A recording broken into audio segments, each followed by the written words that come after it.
Hi, everyone, and thank you so much for joining us. We are at our fifth engagement activity in our Equitable Horizons blog series. My name is Jenny Crosdale. I am the admin and communications coordinator at Illuminate, and I will mostly be incognito today, but as Michaela goes along with what she's doing. But I just wanted to say welcome to everyone and also to give you kind of an overview of what the blog series is about.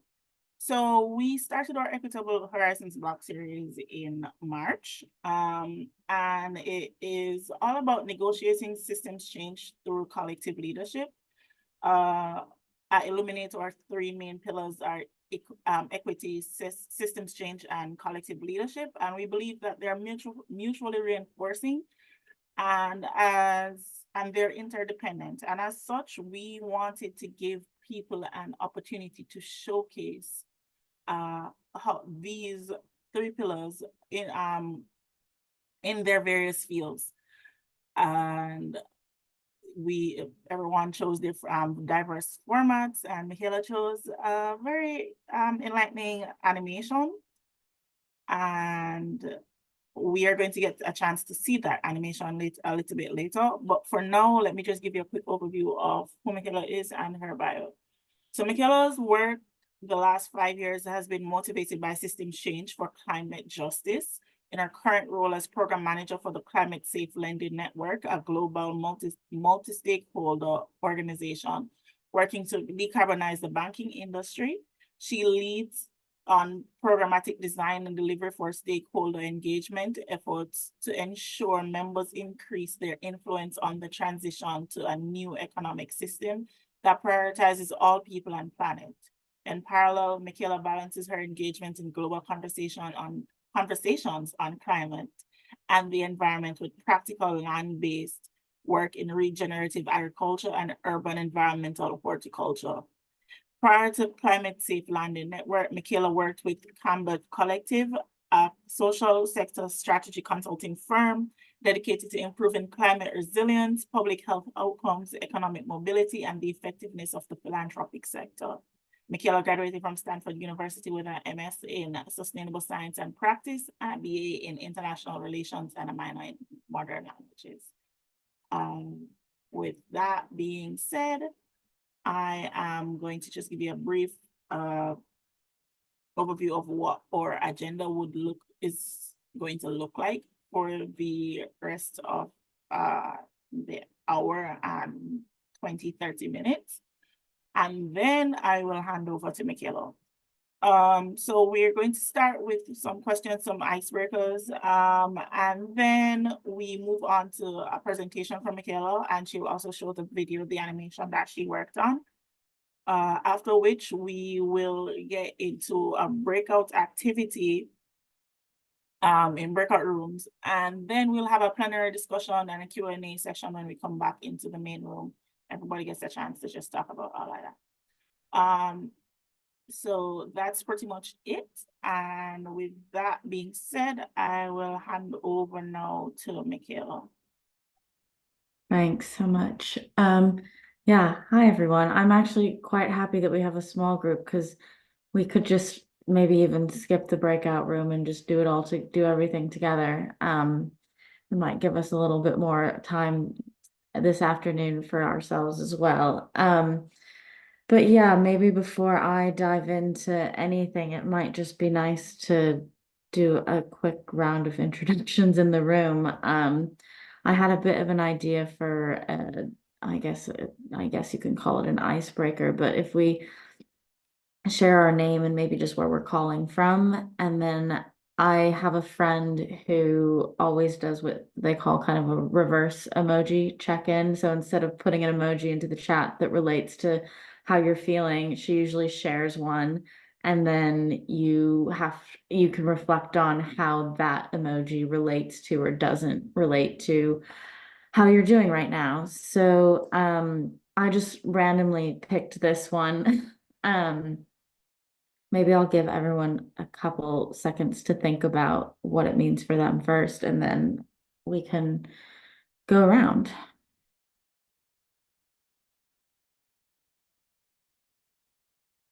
Cool. I'm happy to start. So yeah, like Janique said, my name is Michaela and I'm calling from London, actually. And the parrot, I guess maybe I'm just feeling a lot of springtime colors right now, and I'm surrounded by a lot of spring colors, so it feels very reflective of like, yeah, my surrounding environment. Um, yeah, I mean, I don't need to call names if anyone feels compelled to go next. I can go next. Hi everyone, I'm Sanhita. I'm calling in from Toronto. The emoji also brings, I was actually gonna say springtime because it's very green outside right now and it's not usually that in Toronto, it's usually white.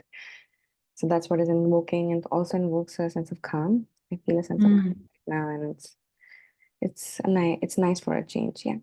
that's great. Thanks, Sanita. Nice to meet you. Nice to meet you.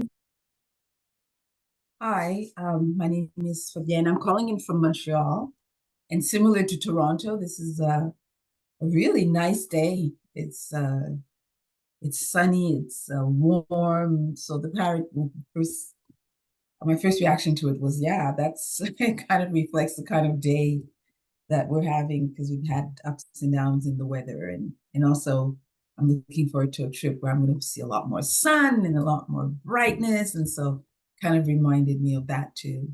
Yeah. That's awesome. Let's see that. As I said, my name is Janique. I'm calling in from Jamaica, from Kingston. Well, it is quite literally always sunny. It's so hot here.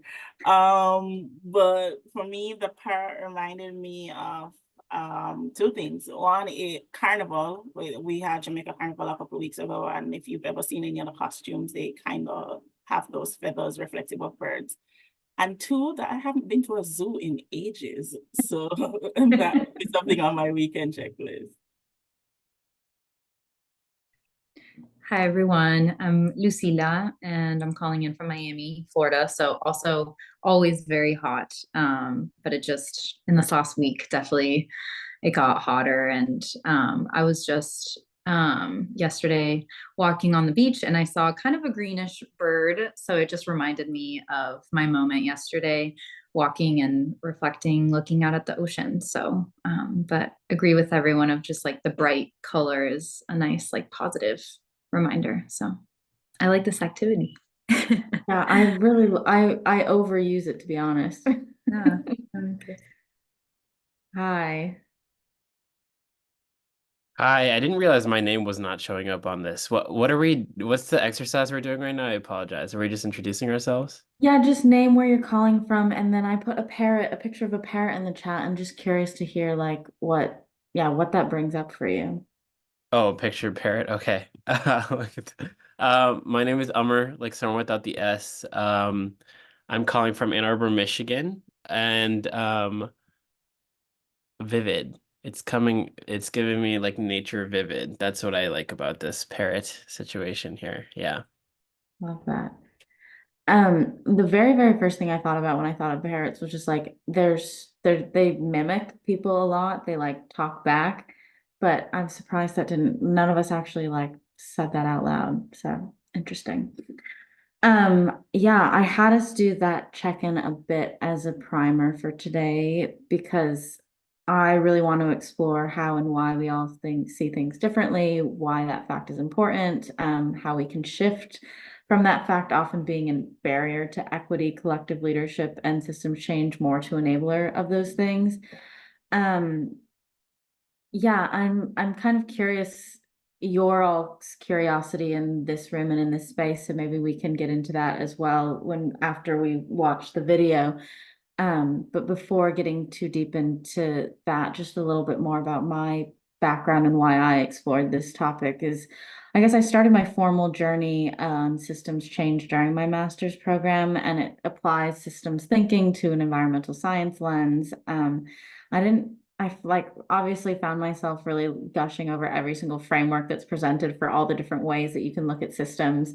But I also started thinking about and realizing that I am someone who often straddles multiple worlds and straddles multiple systems just from baseline reality was born. I mean, even like I was born into a household, like biracial household in a community that was majority not either of my parents. And so it's interesting, like that allowed me to gain experiences in many spaces that I think people often only get to the chance to do one or two pretty deeply. So my question through that was kind of like, is that important? Does that matter? Fast forward to now, and even in professional spaces that I exist in, I do food growing and I do capacity development programming for climate finance leaders. And there's not really an easy, succinct way to explain what I do, but everything is motivated by food justice and climate justice. And it's not like a random portfolio of things that I happened across, but I feel like I developed what I do pretty intentionally. So yeah, it's really, I've just been reflecting on how the realities of why I exist in the spaces I do. And as many of these spaces start to increase in their discussions of diversity, equity, and inclusion or radical collaboration, I really wanted to explore what does that really take and what does that really look like. And I have a friend who knows that I think about these things all the time, and we often find ourselves talking about them. And so when Illuminate had this open call for submissions, she encouraged me to engage in this discussion. And my hope for this piece, which is I've like never animated ever in my life. It's a horrible animation. But my hope is not for Pixar to come calling. It's more just for being thought-provoking. And Illuminate did a really great job challenging me to make sure that it could be thought-provoking and also grounded in evidence rather than purely personal anecdotal experience.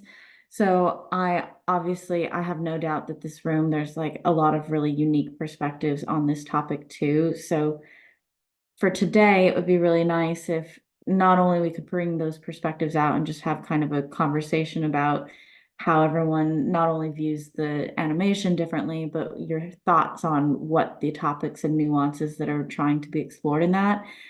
And then second, I guess, goal is in the spirit of the animation, just, yeah, making space to genuinely build connection and collaboration across different geographies and across different like spaces and people. I mean, I don't know what other setting or world we would have all found ourselves together. So it's nice just to get to know nice people. So yeah, we'll watch the video and then we'll probably, I figure since there's only 6 of us, we can just stay in this room and chat about whatever comes up for us. And then maybe after 15 minutes or so, we can move to Q&A and explore anything else that's coming up for people. But yeah, maybe I'll just, without talking anymore, just play the video and then encourage you all to notice anything that's coming up for you, either thoughts or feelings or what have you, and then we'll chat about it. So yeah, let me share screen and sound and video if I can.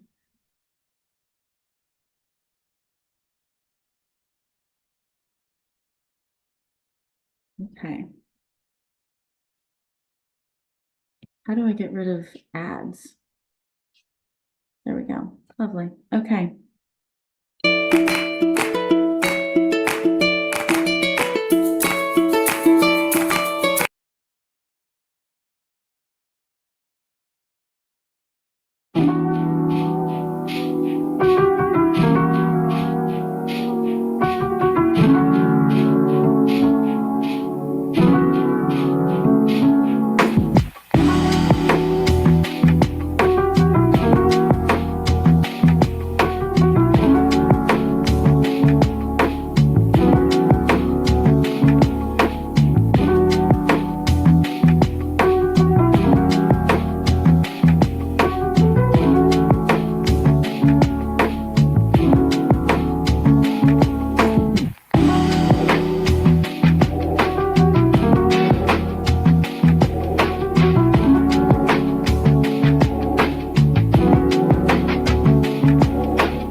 Okay. Have people seen that already, or is this people's first time watching it? Great. I'm excited to hear. I have a couple questions for prompts that we can use, or we don't have to use them, but if people are feeling at loss for something to say or reflect on, I'll put them in the chat, but it's effectively like what's coming up for you as you were watching it, and a little bit of just noticing how those thoughts and feelings are different from others. And then I'm curious too, like what communities people are engaged in, what's unique about them, and how they've shaped your perspective on the world. I'm also curious about opportunities and challenges that you've found in engaging with different communities, and would love to hear like the nature of your all's work and what you do and how and why, or if engaging with communities is important, and how you do or seek to build understanding and relationship between community. And then finally, a like bigger picture question on systems and structures that make relationship building across communities for systems change difficult that you found. And yeah, just a little reflection on the root cause of some of the barriers and some of the opportunities for overcoming those. So that's all food for thought, but happy to go into a little bit of teacher mode and just wait until someone feels inspired to share. I'm happy to I'm share. ready. Oh, Fabian, you want to go? Well, I think I could go first because full disclosure, I'm part of Illuminate Network and the editorial team that reviewed, accepted, and supported the production of the blogs. So I just want to tell you congratulations. I know the work was a lot of back and forth, and from the images to the music, all of it. So congratulations. I think we were hoping to have different formats, and this is a very different format, which and I think it was successfully done. So Appreciate that. so I just wanted to be transparent about a lot of things come up for me, but most of it was like, oh, it really came together nicely, and there's a lot of food for thoughts and ideas that that are generated from the piece. Thank you. Yes, Anita. I think I'll let Amar go first because he wanted to speak. Okay, great. Yeah. You put your hand up first, though, so I feel like you get to No, go. it was just so that I'm next in line. That's it. There's Okay, time okay. for Bad at- everyone, for sure. That I'm sounds just good. very I'm sure bad we'll at get to. speaking up. Yeah, I'm so sorry about that. We'll go at some point soon. No, I am on the same page. That was fantastic. I don't have any background in it, but I think it's fascinating how much depth you can get out of like semi-stick figures and scribbles on a screen too. Like what even a scribble on the screen can indicate, and that was one as a starting point, fantastic, and definitely is relevant to my work as well. From a farming perspective, I'm not in the environmental space inherently. I'm watching a show called Jeremy's Farm right now, Clarkson's Farm right now, which is like this like random automotive like video guy who's doing like a farming project on this like 1,000-acre farm, and it's a lot of these ideas were in that of like sustainable farming agriculture concepts. So it's on my mind right now because literally I was watching right before I joined. But I think from a broader perspective, my work is on inclusion capital in the global south, so I'm building a case for that. And a lot of that is community-oriented work, trying to get financing for projects at the community level, entrepreneurship type enterprises particularly, but a lot of other things involved as well. And a lot of the concerns that are coming up from the climate perspective and the agro-business perspective apply quite relevantly as well, whether the community voices are kind of just like unheard or unseen a lot of the time is like a pretty substantial part of this all. And I've done research in like the actual developing nation economies that we're speaking of. And oftentimes it feels like you're coming back into these rooms with people who have like the capital, but don't necessarily have like the knowledge base on what you're talking about whatsoever. Like if you even talk about relatively generic concepts in finance that are like radically new, like catalytic or blended finance and things like that, it kind of gets lost over their head because a lot of that involves changing our perspective on things like IRR, right? Like those are big changes in so it's bringing a lot of those ideas up of like, yes, the end was like a really happy ending. I think that there's still something there with me of like shifting that narrative of like especially the last scene where they're like, oh, this is like better for our own social thought and like ability to like produce good content and also like help the world, but also like shift the narrative away from that profit motivation to the highest extent. Because like we know it's not going to be the same growth trajectory and it's more long-term project growth. But convincing people of that in a very short-term mindset in a very like technologically oriented society that is like kind of like fixated on things happening quickly is the difficulty I often have with this, amongst regulation and other things like that that like add deep complications to these issues. So I don't think that was necessarily everything that you were talking about, but or the questions, but No, that's first really, thoughts. really great. That's awesome. And thanks for sharing. Yeah, I think that there is oftentimes in these spaces, especially in the finance world, this desire to have a win-win. Like it can be good for our bottom line and it can be good for communities and it can be good for the climate. And I think that there's a bit of a mindset shift that does need to happen, that maybe we can't make profit ad nauseum into forever and also continue to live in an environmentally sustainable world that is regenerative and isn't extracting from place or people or what have you. So yeah, it's a good point. Sanita. Yeah. Or sorry, finish. No, it's totally fine. I was gonna say it's a big gasp to think about it as like not like large growth, like margins. Like we're too stuck in that. I don't know how to get out of that though. Like to say that, oh, we're gonna have lower returns is just a mess to people. I don't know how to get out of that. Sorry, Sunitha, go ahead. I was gonna echo the same things that Amar was saying, so I work in the not-for-profit sector and we work very closely with communities that we are serving. It's a group of 5 not-for-profits, each serving particular sectors within the community, and mostly it's food insecurity. But what jumped at me was the fact that the whole reward system, how the system has been created, the profit,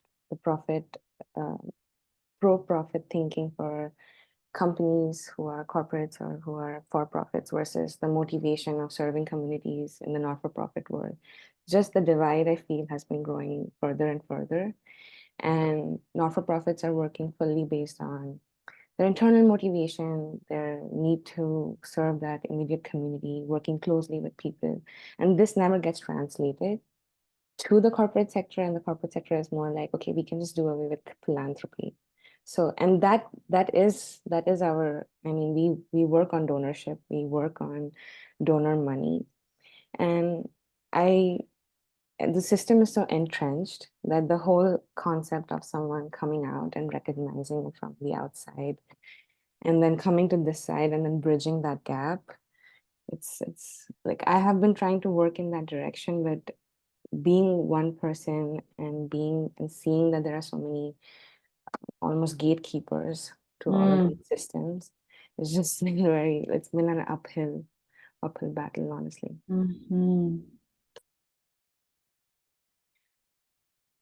That's about it. I'm so sorry.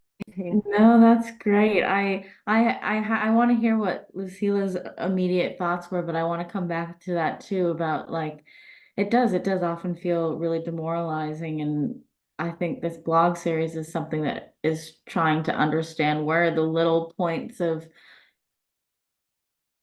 discussions that can bring hope rather than discussions that just continue to spiral us into the the depths. Lucila.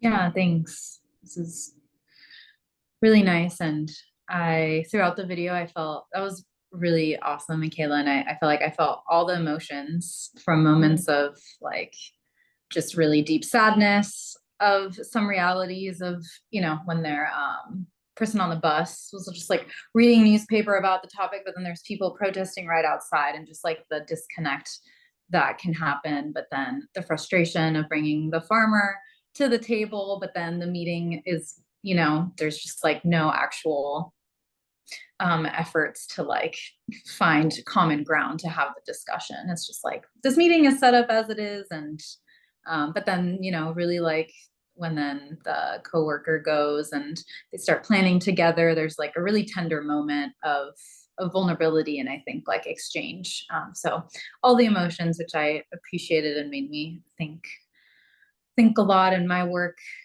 is really like bringing folks to the table.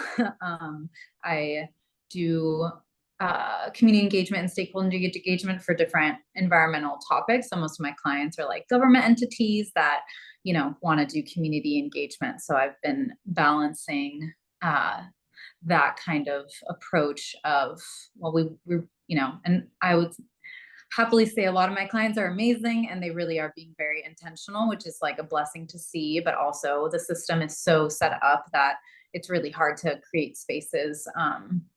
And so I really appreciated the video for that, of just, you know, just thinking back to moments where, you know, even if we tried to design something really meaningful and equitable, but then there's just like these little disconnects that, you know, will take time to uncover, I guess, and whatnot. But I think that, I think also there was something really beautiful about that connection piece towards the end, also the thinking about the way we work, that I feel like now that I've been in this consulting kind of realm for many years, like, and I used to work in nonprofits, I do feel a bit removed from community, even though I'm like reaching out to community in conversation with community all the time, but it's just so on the computer, so like one side of my brain. And I think it's something I've been thinking about a lot. I was like, well, maybe on Saturdays I'm going to commit to like volunteering, because I do think that is, I feel like I'm like missing that. I'm in transition of moving somewhere new. So I'm like, I've been starting to think about how to incorporate that. But I think how you framed it of like, well, you can do that in your work week too. I don't know, just different ways of our time and how we approach work. So thanks. Yeah, no, thank you. Really interesting work that you're doing too. Oh, all of you, like good little group here. Yeah, Janine. Yeah, so I really enjoyed the piece. And what stood out for me was how closely I related to a lot of what the Able to Stick Figure main character was going through. As somebody who still lives in the global south, but has a lot of interactions with the DFIs and all of the organizations in the global north, it's really something that I have realized. A lot of these organizations come in not with a collaborative mindset. They come in with a savior complex, and they often feel like maybe whatever you have going on at the local grassroots level was not good enough. And perhaps there is some truth to that, because that's why you were called in the first place, for your expertise. But I think a lot of these people with the power come in and try to apply a one-size-fits-all solution. So something that worked in another country in Asia, for instance, you're trying to apply it to somewhere in the Caribbean, where there's a fundamentally different culture. There's a cultural difference right there. And I think a lot of organizations don't account for that cultural difference. And that is where having a seat at the table, but a meaningful seat at the table, really helps, because you were called in, or you're there as the expert because of your expertise. However, to then bridge that gap, you need somebody who has on the ground knowledge. But it's one thing for them to just sit there and be a participant to make up the numbers at the meeting. But what you really need is for them to say, hey, your approach is great. Here's how I think you can integrate what would be more acceptable to the people on the ground, what is more culturally relevant, what people already understand. Here's how we can merge these, and from that amalgam, I know, come out with something that's bigger and on top. I feel like a lot of people, especially like because I previously worked with an organization that works in the global south, but it works through DFIs such as the World Bank, Inter-American Bank, and all of those. And what they did is essentially apply the same methodology over and over and over. Even if you go into the country, you do site visits, you have meetings with stakeholders in the country. At the end of the day, you still kind of look at things from that lens. And again, as I said, most of these organizations, these people with power, are usually from the global north. And what they're trying to do is they're seeking to replicate, in some sense, what happens in the global north throughout the rest of the world. And that, I think, is fundamentally unsustainable, because just because of those cultural differences, for one, but they're different, not just culturally, but economics scenarios where something might be feasible for a year, but when you leave and when you leave and when it's left back to the local community to sustain that thing that you brought, it becomes detrimental to them, because they can't sustain that for the long run, and they fall back into the systems, or probably even worse systems that they were in before, because that foundation has been so damaged. So that was one of the things that really jumped out for me. Yeah, this idea that it's like genuinely about power shifting, but there's so many entrenched power dynamics and like power systems that it's even like, Lucila, like where you were saying, with great intentionality, there's still so many barriers to be able to effectively make that something that feels long-term sustainable, that feels like it's genuinely idealistic. But I guess there's something inherent in systems change that, like, we will never be at the ideal. And I've gotten a lot of respect and appreciation for people who like think and absorb this idea that as long as we continue asking ourselves these questions, we are doing the work of systems change. And as long as we're not resigned to even just like thoughtlessly working in the way that we're working, then that is progress in and of itself. And yeah, I think that a lot of us probably in these spaces wish that it was all the way there, all the way right now. But the appreciation for the tension and how within the tension there's progress, because it's the stagnation that like nothing happens. Yeah, I'm curious from all of you or any of you, like I mean, I presented a very, very like anecdotal suggestion of what effective collaboration looks like, but any other thoughts or experiences of what effective collaboration for power shifting for equity has looked like in your own work?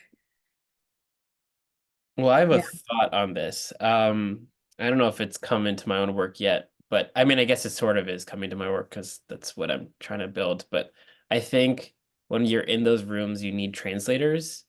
And that seems like it's deeply undervalued in all of this work. Like you need the community representatives who are entrenched in that work. You need the folks who are the capital builders or capital folks, and then you need the people in the middle who kind of can conceptualize and understand both sides of that, both narratives, to like help bridge that divide. And I don't know the name of whoever's Illuminate Network, but I fully agree with everything they're saying. And I had questions on that even, because I think there is a lot to be said about like maybe those translators obviously are the types of folks who are doing site visits and thinking about the methodologies, but how to get them out of the lens of the global north when they're looking at a global south community might be more complicated than sometimes how I've even envisioned it for my work as well. But Yeah, that yeah. wasn't maybe the full question, but yeah. No, that's a really great, I love that. I've also been thinking about the idea of translation, not just can you translate one word directly to another, but how do you translate the ethos of it and the meaning of it so that it really hits home for both sides. I was reading this paper, like the most dull paper of all time, written by an academic about how it was like a financial analysis about the world in X many years does not have enough capital to overcome the climate crisis if we don't do anything about it. And that's such a powerful statement. And yet it was written in such dry academic terms that bankers have no idea what it's saying, and people who work in finance have no idea what it's saying. So even English to English, there's like across sectors and across systems, a lack of translation. So it's an added layer of complexity when you're working with people who speak different languages. So yeah. I I just definitely, oh, sorry, I definitely agree with that. As somebody who is working in communications, what I find is a lot of these people with power always go for the jargon. And you'll tell them jargon is dead, nobody listens. But it's a way to, I guess, shore up their legitimacy, because you use the big fancy words and the complicated terms, then that means you must know what you're talking about. But then it comes back to the idea of getting this across to everyone. You have to make sure that the message then translates to everyone. And seeing that that is oftentimes my job, to then translate that message from the higher level to the grassroots. It's something that I am very, very passionate about, but a lot of times people just don't want it. You don't want your message to be broken down like that. And there's a book, or there's a saying within the communications sector, where it's that the medium is the message. And you can use your jargon, right? But you're going to use jargon with people who understand what you're talking about. So it comes back to a breakdown of communication, because then you need to know that the medium and the people you're talking about might not have the same experiences as you. So you need to get that to a level where everyone can understand. You have to have general audience, like talking points, really. Yeah. I really second that, and I think I was gonna echo Amar's point.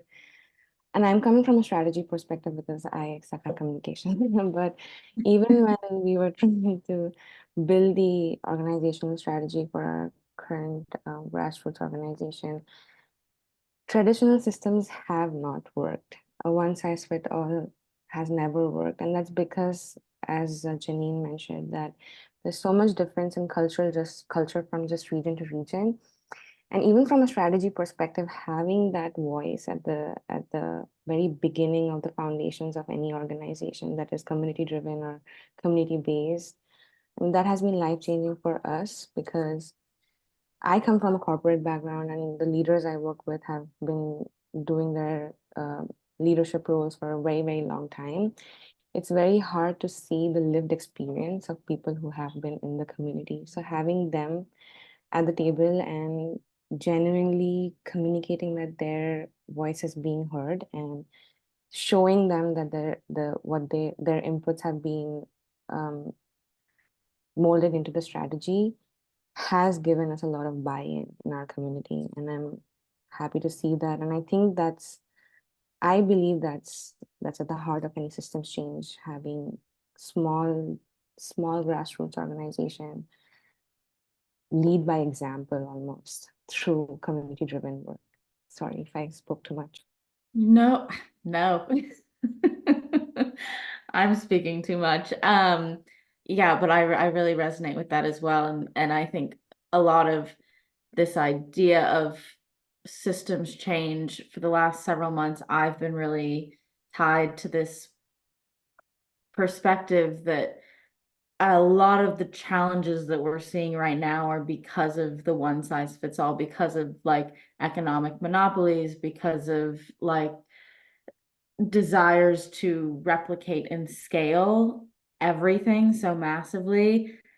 And even with the climate crisis, you see a desire to get out of fossil fuels, but inherent in that, a lot of the mindset is, well, let's just replace all that with a singular type of renewable energy.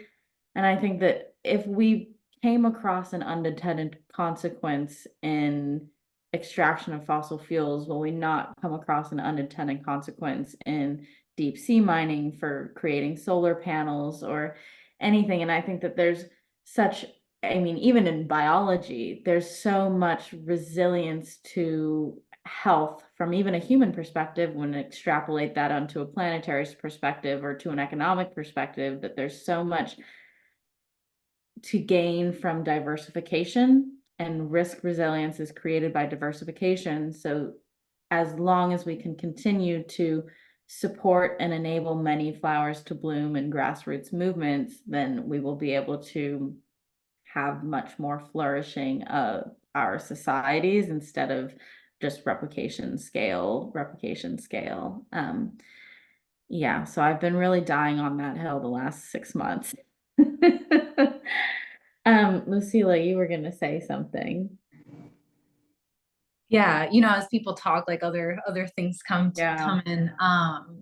But yeah, just the thread of like communicating with specific topics, and there's like so much complexity within them. And I was like so grateful to be a part of this process. We were doing outreach for kelp forest conservation in Washington State, and Washington State got tasked, like, we got to conserve 10,000 acres, and like we have to choose which are going to be those 10,000 acres. And in the past, like, the Department of Natural Resources would really just look at it, one, from like an environmental lens of like, well, which forests are really healthy already, like which ones take a lot of carbon out of the water, and like how do we foresee this in the future, all environmental scientific things that I haven't studied, but is really a really important part of the equation.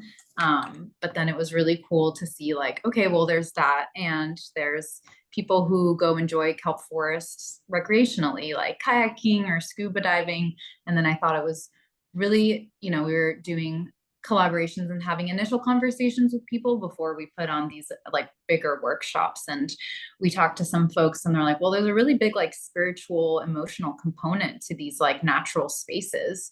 And so perhaps in a kelp forest doesn't really have any economic or environmental quote unquote benefits, but like a lot of people go there for spiritual reasons, or tribes use it to collect kelp for their practices. And so it really expanded our view and like the department's view of like how they can think about which areas to conserve. And so I always, from my perspective, it's fascinating because I'm in the facilitation, collecting all this information, not in the decision-making space, which we'll see where I continue to go. But it is just like, well, how do we hold all of this and then make decisions? Because it's, I guess, something you said earlier, Michaela, was like the people, planet, profit. Like there can't all, hopefully, ideally, they can all always be at play.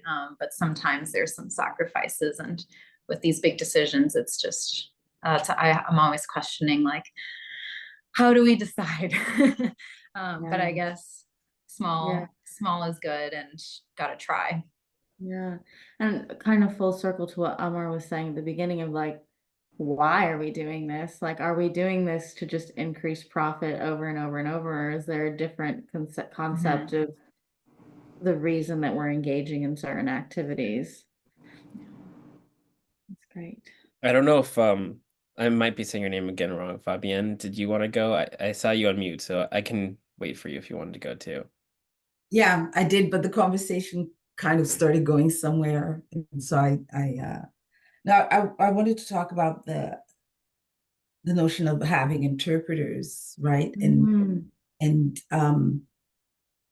I think it's very difficult it's one thing to interpret in a workshop and then how you choose that person and to make sure the interpretation is actually accurate. But it's another thing because sometimes in communities, what you often get are people who become power brokers because of their ability to connect the communities to those who may be or not be part of those communities, but who have a different interests, right?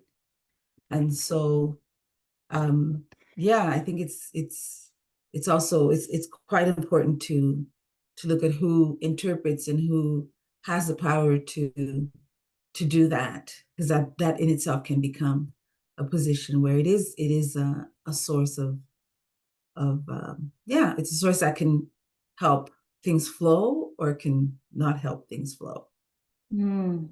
And sometimes, for my experiences, sometimes what it takes is actually, which is what I liked about the video, because it started talking about sometimes what it takes is just sitting in silence and learning and watching, and not bringing all your assumption as the person who's coming in to do the work or whatever, just sitting in silence and watching how things work. I love the little piece with the rabbit where she goes, "Oh, it's cute." And he goes, "Yeah, but he eats all our he eats all our crops, and still very, very well chosen. We have to find a humane way to deal with that. It's a small piece, but there's a lot, right?" Mm. And this is what I mean about that would be a moment where you would just sit in silence and learn, and not Yeah. have any answer or any ready-made kind of structure to respond to that, right? Mm. I really like that moment. I think there are moments like that in the video which are precious. Yeah, there's a quote. I think someone told me that it was Albert Einstein, but I'm sure I'm wrong. That if there's a challenge, you need to spend 90% of your time focusing on the problem and 10% of your time on the solution. And I think even through a lot of my food growing work, it's incredibly like it so necessitates observation. Like you cannot grow anything because you did it before, because especially with the climate, like things are different every year, things are different every day. And so like, I mean, listening to the weather, listening to land, and like how to extrapolate that into the world that we want to see, and how much more nature aligned we want our systems to be rather than economic or capital aligned, and what we can learn from that. But yeah, I'm being totally hypocritical in this space because I'm just sharing my perspectives rather than listening to them. But yeah, I appreciate everyone sharing theirs. I think this has been a super great discussion. Yeah. Now I have 3 points now because Fabian had another one. I think on the power broker perspective too, it's relatively complicated, right? Because I think even in my role, I'm becoming one of those kinds of mediator type individuals. And often the folks I'm working with are quite brilliant individuals who can navigate both of those spaces and understand the complexity of it. But they also often come from the global north. And Mm. there is something to be said of like obviously bringing the global southern voice in the room, also understanding that a lot of the capital is coming from the global north, and so it's not really like up for us to like, I mean, a lot of the capitals come from the global north, so you kind of need some of those global north people in the room as well, but then they have their own like personal needs and desires which can take away from the communities in itself, right? Like the salary for someone from coming from the global north is could be a salary of 3 people or 4 in a global southern economy, and they could be living a very wonderful life on that. And that adds a complication, like are you taking away and kind of hindering the work you're doing at the same time has become something I think about a bit, because I also want to live a good life, and I'm in the United States, but I also don't want to like have an investment banker salary to do so. I think having that enough concept is still being worked out for a lot of us, especially folks who came from the finance space, who are the ones who can translate. It's not a huge bubble, right? It's not ultimately that big. So that is something to think about from that perspective as well. So I'm in agreement with Fabian on that.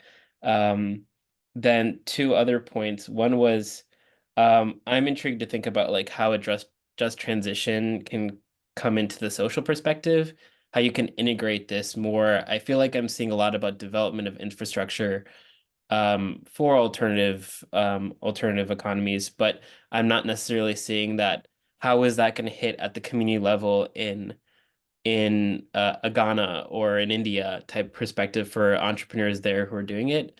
And how do we get that across the board? Maybe you all have more research on that because I'm interested in that from a social perspective.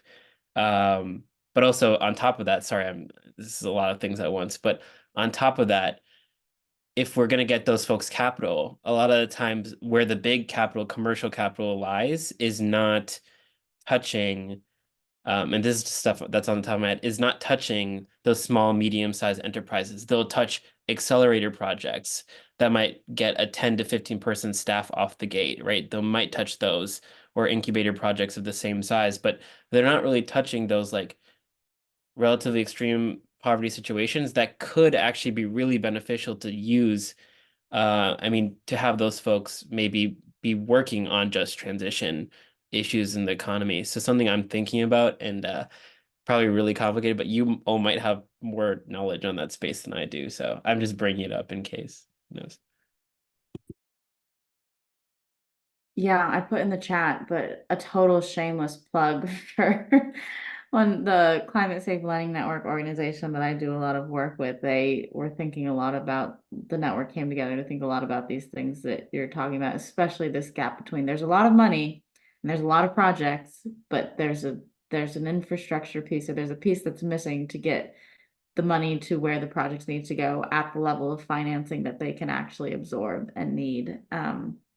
So yeah, I'd be interested to hear your thoughts on if anything in that body of work is relevant.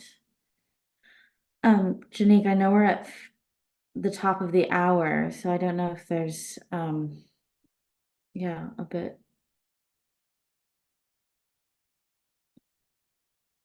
I think we pretty much completely deviated from the runner show and to a more general conversation. So if I don't know if anyone has any questions or anything like that, we have pretty much been having a general Q&A session for a while now. So if anyone has any more questions, or if not, we can go ahead and wrap up, but it's up to you, Michaela. Sure, yeah, I mean, I'm happy to answer questions. I'm also happy to give people time on Friday, so whatever. Yeah, Lucila, I see in your chat. I know people talk about Donella Meadows all the time and really admire her. And I think Janique and Fabian, you might also have perspectives on systems change books, but I think I'm more of a wisdom from everywhere person in the sense that I just read all books and hope that I can get nuggets from them. Yeah. Awesome. Thank you. Yeah. I'm actually not a system change purist that way. So I do read I do read aspects with social justice perspective, because a lot of system change books remain very theoretical. You know, scale up, scale out, scale deep, scale this way, good relationships, how to build them, and like, okay, Illuminated specifically is a call to bring an equity lens and a social justice lens to what remains sometimes very academic discussion. So yeah, I read from that perspective more than just the system change piece books. But my question, Michaela, what's the next challenge? I think this is still the challenge. Yeah. It's gotta be. I think on the video. Oh, well, I think that the questions raised in the video will probably extend beyond my lifetime, to be honest. But it is interesting to see how they become more prevalent in conversation, which I think is a little bit what I was alluding to earlier of like, we think because we have such passion and ideals for what the world should look like, we think that it's not moving in that direction whatsoever. And I think that there's so much that happens in the world too that feels like we're taking many steps backward. But it seems kind of pointless to live a little hopelessly in that regard. So it's nice to, I mean, even in this conversation, I think I wouldn't have been having 5 years ago. So it's been really wonderful to And I think even at a meta level, we've been all communicating in a way that we understand each other, which is pretty awesome and impressive given that we're all in different sectors. So yeah, next for me is the summer of food growing, and I'm super excited about. I have like I've just turned my entire flat into a nursery, so I'm sure everyone who lives with me is really excited about me getting those out into the ground. I'm curious what's next for Illuminate. Oh, good question. The blog series, we have, I think, 4 more. And we're looking at 5.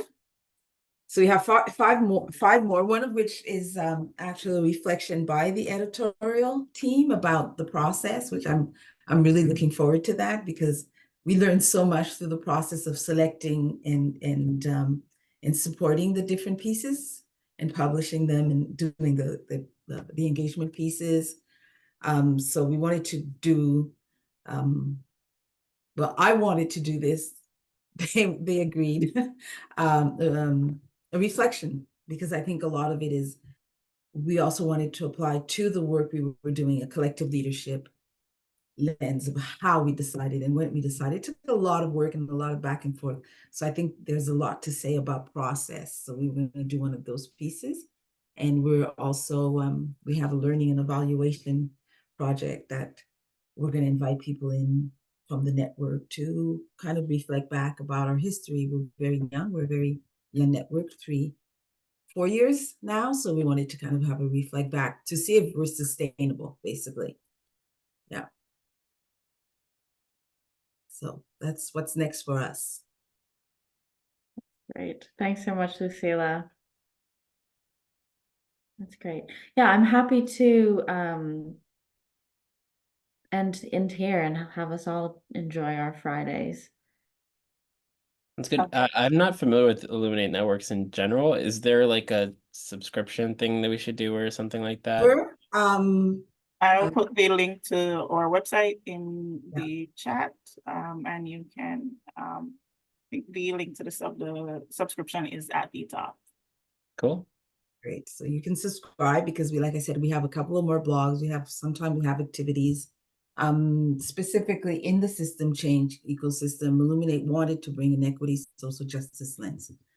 And that's, yeah, that's, I think, our, comment dire en français, notre dada. It's what really we think we can bring to it, and the aspects we try to stress in what we present to the world and how we do our work. Yeah. So thank you for attending. Yeah, thank you. Yeah. Not at all. Thank you I for think having it us. This was- is really helpful. I Yeah, I'm also, wondering if we leave with one thing that everyone's taking away from this. Lucille already stole the taking away parrot energy, so got to come up with something different. I think I'm gonna take a lot of positivity. Since my graduation, my MBA was also a lot of systems thinking, systems change. But then since my graduation, being in the real world has been pretty demoralizing. But thinking about this network, this ecosystem, the talks we had today, so many different perspectives, I'm taking a lot of positivity and hope with me for sure. And a lot of knowledge. Yes. I'd say I'm taking away several things as well. I have a little blurb of notes. I always like to do my notes. I think a lot more consciousness around power dynamics and long-term solutions, particularly like how to like convince those arguments in the narrative. I think we need more emphasis on those things, as well as I think with so much of what I'm doing right now, I'm looking at all these different like data sets and information across the board, but focusing on the actual problem at hand needs a lot more emphasis than just trying to come up with some solution that isn't like inherently targeted to the community, right? Like you need to actually be in the communities themselves to do so, and focus a lot more on the problem than like these just general outlandish ideas of what I think might be right. I'm gonna go next because I have to sign off and go do something else. Very positive energy. Like I said, I wanted different formats, and I think this format is so energizing as opposed to reading a blog. And I'm not in any way saying it's not worth reading blogs, and some of them are more engaging than others, but I think this format is very engaging. It's very so that, and there's a part of me like, yeah, it's so positive, it's so this, and they end this, and I could tear it apart, and I'm like, that's the point. It makes you want to think, right? The whole point was that it makes you to want to think beyond what you're seeing and catch and have that discussion. So I think the video, I think I was one of the people that suggested a really nice maybe discussion guide, like some of the prompts. Maybe we can find a way to do that, because I think that format is really rich, very, very. Yeah, I liked it. I thought it was very good. Thank you. Yeah, thank you for all your feedback.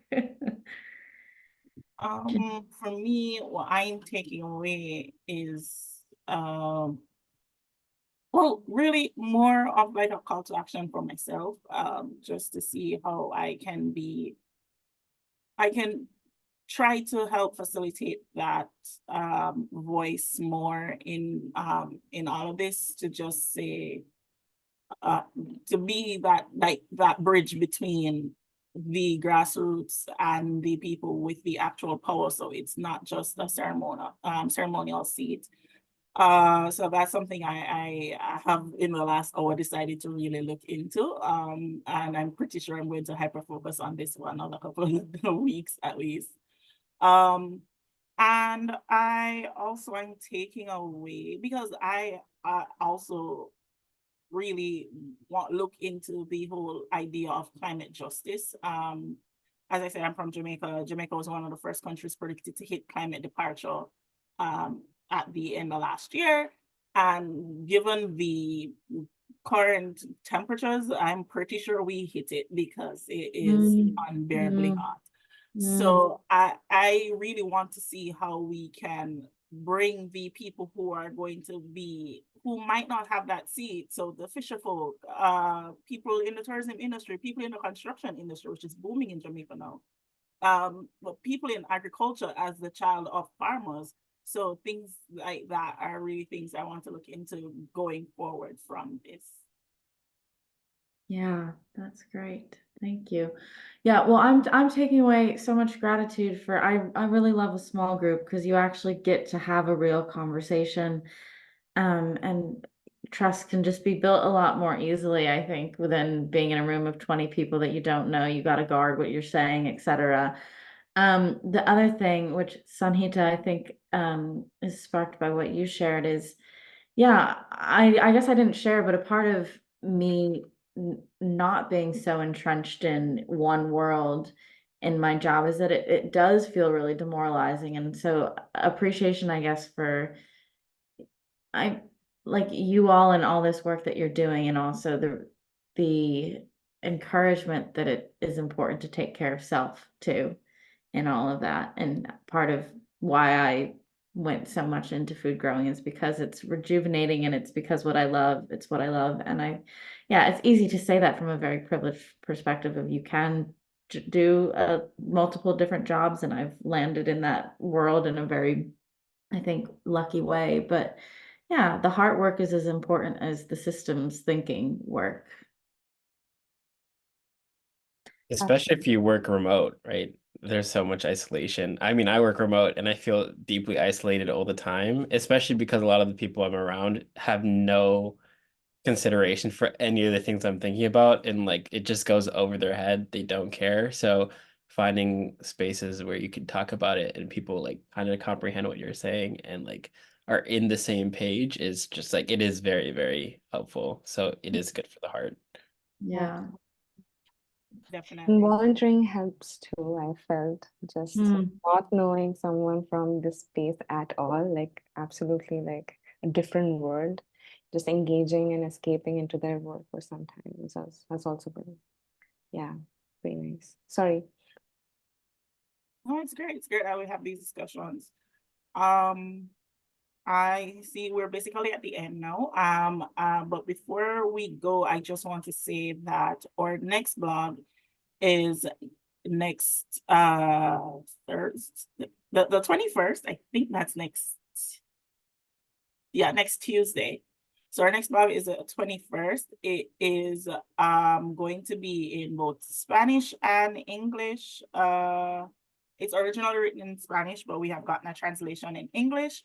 And it is Mujeres Magalar, un respectivo colectivo a la ausencia. My Spanish is kind of rusty, so I have no idea what half of this means, but we will get the English out for everyone. We will then have our engagement activity for that one on the 29th of May, which is a Wednesday. And it's going to be a conversation from the author along with the group of women that he spoke to in writing this piece. So the information is on our website on the blog series page. I link that in the chat as well. And you can just follow us on LinkedIn and you will get all of the updates of when things come out. So that's what we have up next. Fabienne will also be speaking at, well, not speaking at, but she will be co-coordinating project with the FITO network, which is another network that does a lot of work within the systems change field as well. And details on that will be coming out in our newsletter as well. So thank you for being here. Have a great rest of your day and just continue to go forward and be the change you want to see in the world. All right, thanks to everyone. Bye.